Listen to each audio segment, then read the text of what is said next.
I wanted to take a second and make this video because I do have some concerns about the Colorado Buffaloes football team.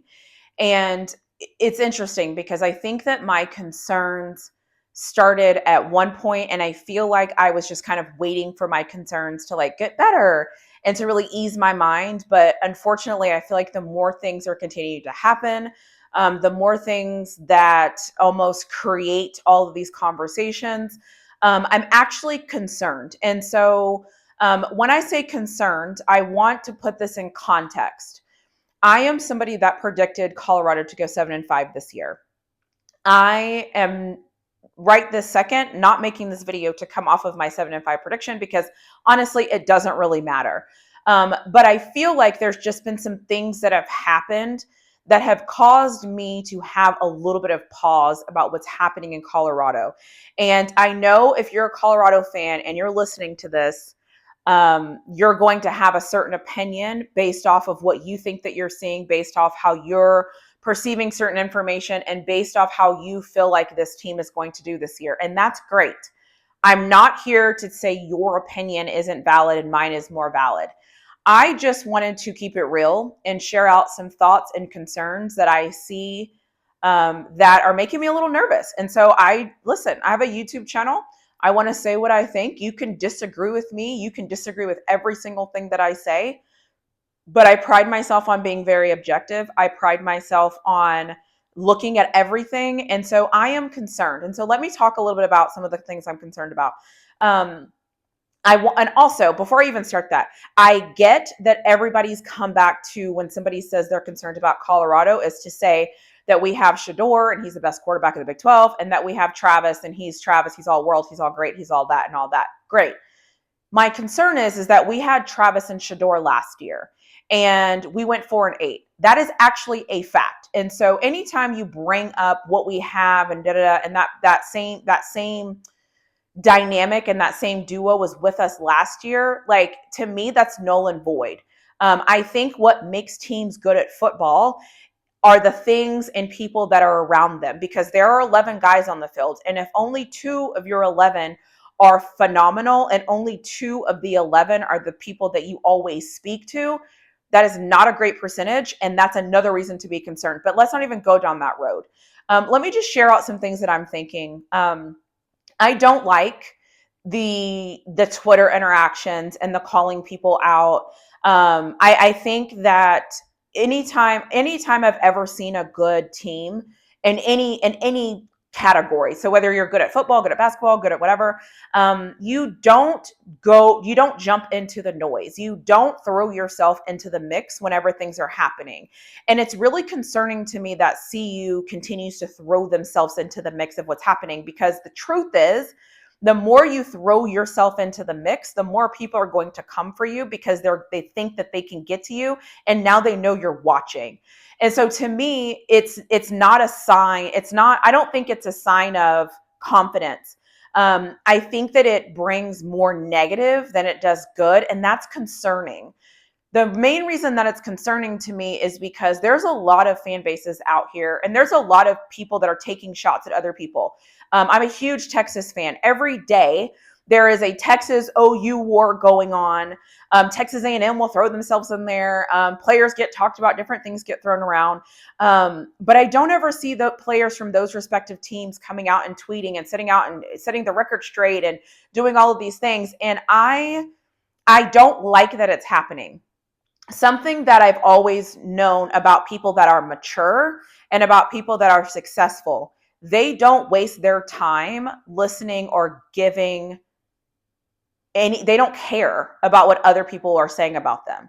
They actually don't give a what somebody else has to say about them. They just don't care. And so the fact that you have Colorado players caring what people say about them, caring what teammates that have left have to say about them, it's concerning for me, and I don't like it. I think the other thing that's concerning for me is I think, listen, I don't know everything that happened, and I made a video in defense of Cormani, but I don't think it's great whenever highly rated people within your team leave. Now, we can say Cormani wasn't doing what he's supposed to do. I know some of you are ready to jump down my throat because you don't like what I'm saying already. So as soon as I say Cormani, you're triggered and you're ready to go in my comment section. My problem, though, is I think if we look at this as a bigger issue, we can remove Cormani's name. If we just look back at the people and things that were lost, it's concerning. And I think if you were to do an autopsy of Colorado from the end of the season into Colorado now, some of the things and the pieces that we lost were pieces that we were depending on. And yes, some of you will just say, oh, we will replace them. We replaced it with this person. We did that. But did we really? I don't think you just replace Dylan's speed. I don't think you just replace Cormani's potential. I don't think that that's how this works, but yet we're just acting like we're just going to slide somebody in there and everything's going to be fine. So that's a little bit concerning for me. Again, it could happen. They could turn out to not be big losses, but it feels like we're downplaying everything that we lose. So we're losing players, we're losing people that we thought were going to be staples. And then every time we get somebody, we say he's a good depth piece. So we lost somebody that we thought that we were going to depend on, and we've gained somebody that we're saying is a good depth piece. Like, that just is confusing to me. I also think certain teams, like, it's concerning to me that when we get players, we immediately call them depth pieces when we don't know who our starters are really going to be. And there's a lot of like puzzle pieces. We have a lot of puzzle pieces that we're going to be putting this puzzle piece together. And that's concerning to me. I also want to just say, and I have been saying this since CU was going to the Big 12 and since fans try to make it seem like the Big 12 is not a big deal, the Big 12 plays complete football. The Big 12, I'm not going to tell you the teams that are in the Big 12 are going to be the best teams in college football. I'm not here to say that. But what I am here to say are the teams in the Big 12 play fundamentally sound football. And a lot of these teams have been together for a very long time by college football standards. And so whenever you are competing against a team that's been together for a long time versus a team that hasn't been together for a long time, if we take our fandom out of it, common sense would tell you that you would pick the team that has been together for a longer time. But it's like when CU comes up, it's like we don't use common sense anymore. We only just lean into our fandom, and that's concerning. And I think it's blinding a lot of us for being able to understand who we're going to play against. Even as I made this video, I know that there's going to be people in my comment section that can combat every single thing I'm saying because your fandom is allowing you to combat everything I'm saying. But I'm talking about just common sense and being logical here.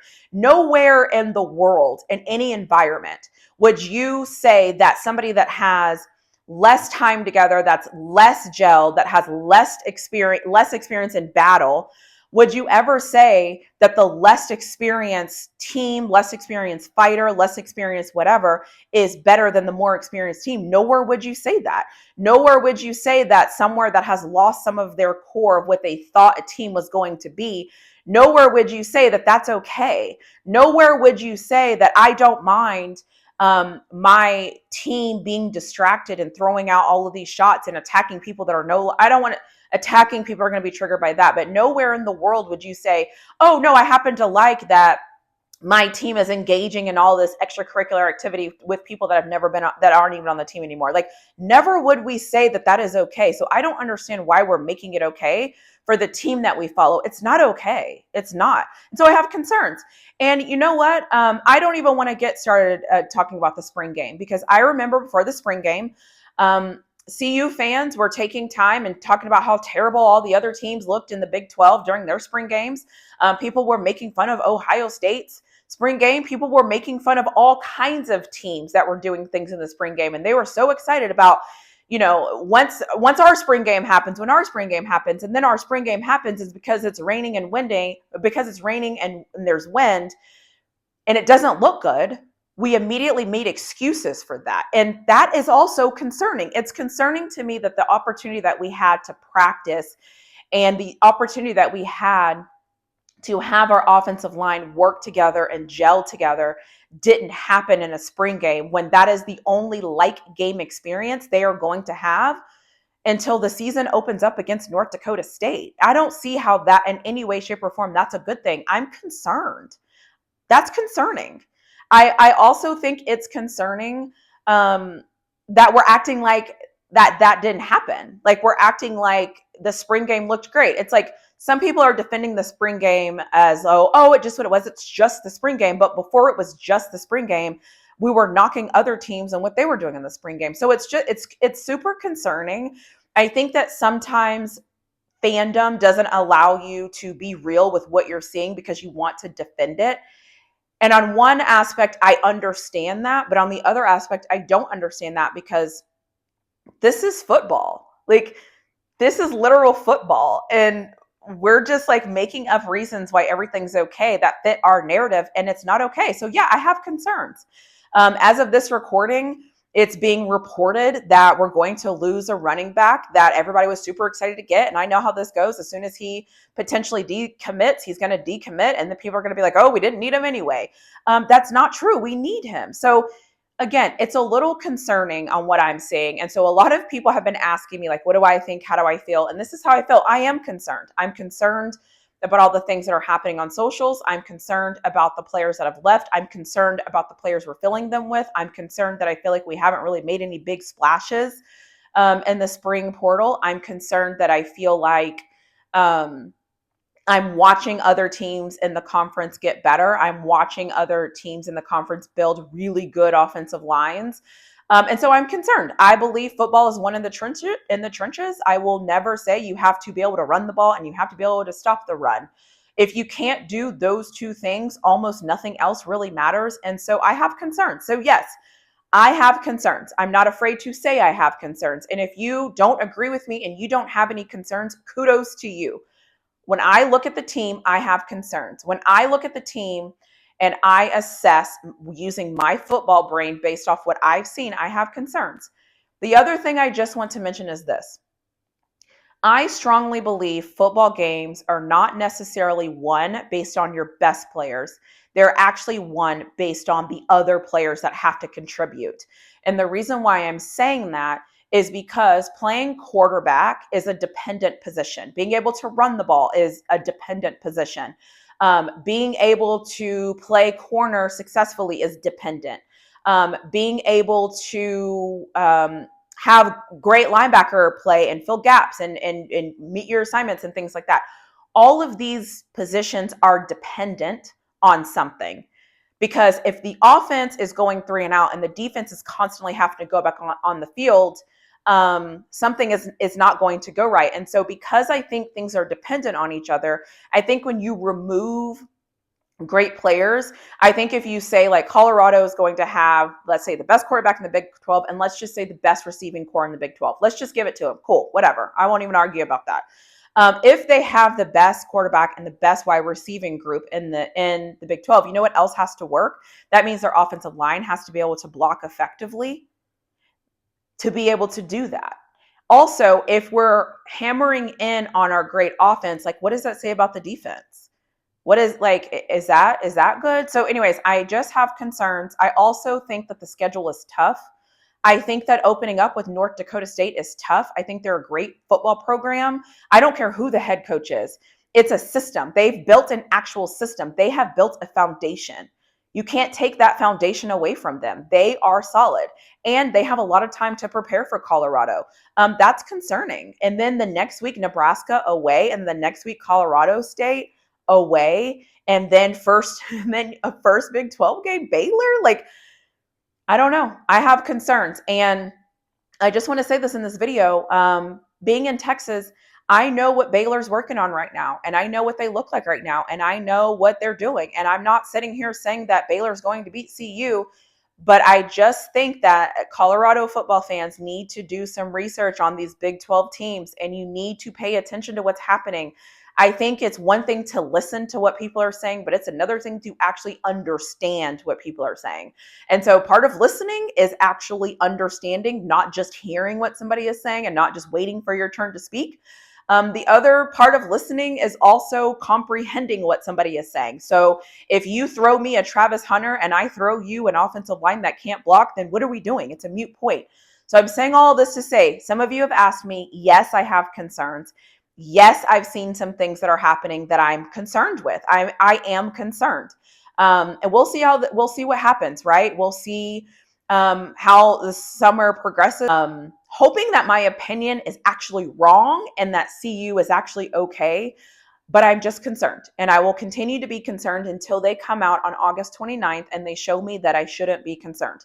Because right now I am concerned, and I will probably be concerned the whole summer. I don't know. I honestly don't know what can happen right now that would make me not be concerned, only because there's no football happening right now. You don't win games. You can't win any games right now. Everybody's 0-0. Like nobody's winning any games right now. So listen, this is how I'm feeling. This video is being recorded in May. I'm not sure when I'm going to release it, but whenever I do release it, just know this is how I feel in May. And maybe my opinion will change. Maybe I'll start seeing things differently. Maybe something will happen and I will say, oh my gosh, I never thought about that. Great point. And I will start looking at this differently. But right now, I am very much concerned. And if you are concerned, me too. And if you're somebody that's not concerned, you don't have to tell me all the reasons why you're not concerned. Because it's not going to change my opinion, because this is how I feel. I'm not making this video for you to change my opinion. I'm only making this video to express how I feel and to express that I am concerned, because I am concerned. And if you're watching this video and you're going to have an issue with me being concerned and you're going to feel triggered because I don't agree with you, or you're going to feel like you need to tell me all the reasons why I'm mistaken in my comments below, tell me. Like, let me hear it. Again, it's not going to change my opinion. Like, I'm a logical person. I'm very reasonable. This is just how I see it.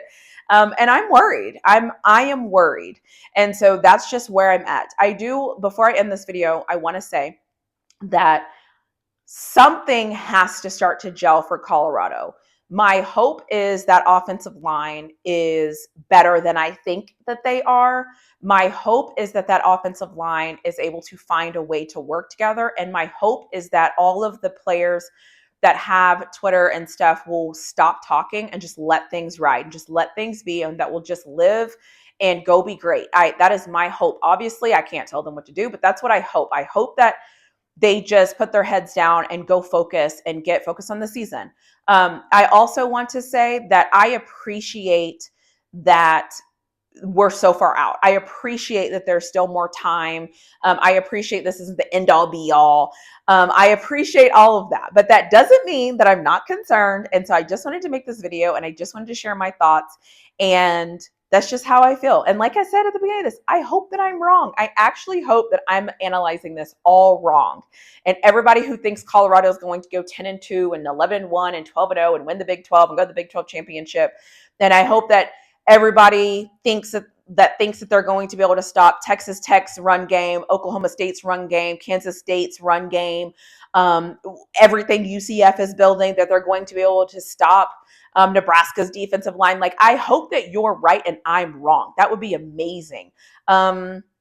I just don't see it right now. And it just is what it is. So anyways, let me know what you think in the comments below if you want to. If not, I totally understand. But I just wanted to make this video and share it what I think, because there have been a lot of people lately that have been asking me, like, what do you think? What do you think? Sending me emails, sending me DMs, wanting to know my thoughts. So I wanted to put my thoughts all together. And like I said before, I hope that I'm wrong, and I hope Colorado figures this out. But as of right now, yes, I'm concerned. Yes, I've seen some things I don't like. I hope they figure it out. And I hope that this is the year that they prove everybody wrong and we have some cool things that go on this year. That's my hope. So let me know what you think in the comments below. Thank you so much for watching.